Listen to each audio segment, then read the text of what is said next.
Know how to appreciate what you have. Don't complain about the things you don't have. Be happy with what you do have. The Gardener's Secret. Thomas was a gardener who worked on a grand estate. Behind his modest cottage, he nurtured a small, personal garden. He grew plump tomatoes, fragrant basil, and cheerful sunflowers.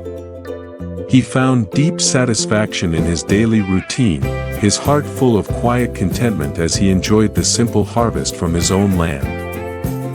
Adjacent to the estate was a famous public park, renowned for its expansive rose garden. The roses were a breathtaking crimson, each petal perfectly formed.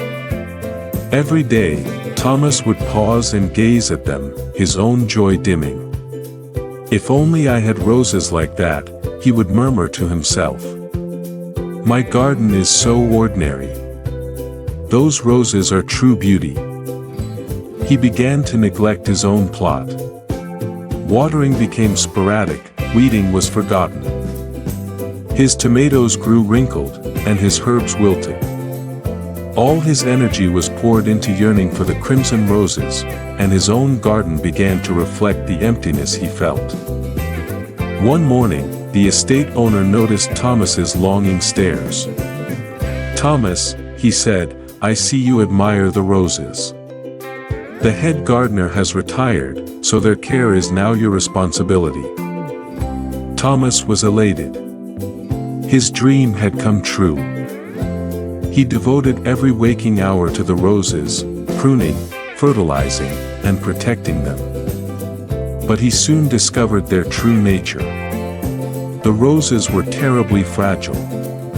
Their thorns snagged his skin, they drooped without constant watering, and the slightest chill threatened to blacken their petals. The pressure to maintain their perfection was immense. The work was no longer a joy, but a stressful burden. One evening, exhausted and disillusioned, he trudged back to his cottage. His eyes fell upon his own garden, now a sad patch of cracked earth and dead plants. A wave of profound loss washed over him. He missed the simple pleasure of picking a warm, sun-ripened tomato. He missed the robust scent of his basil. His sunflowers, which once stood tall and bright, were now brittle and brown. He had been blind. He had taken for granted the resilient, generous, and simple joys he already possessed. The very things that had once made him happy, he had abandoned for a dream that was nothing but thorns. The next day, he humbly asked the estate owner to be relieved of the rose garden, confessing he was not suited for such delicate work. He returned to his own garden. He pulled the weeds, soaked the soil, and planted new seeds.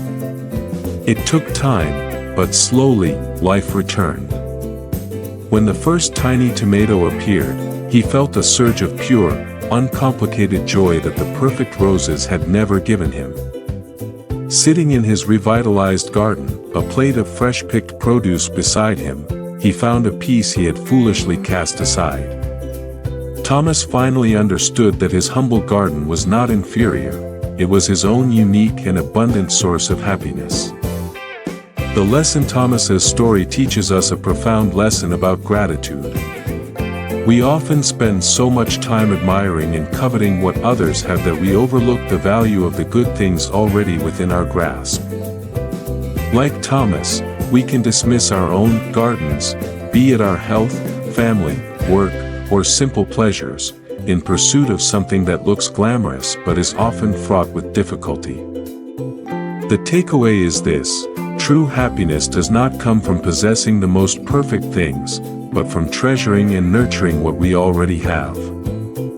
When we stop complaining about the roses we don't have, we can finally savor the sweet, simple taste of the tomatoes from our own garden.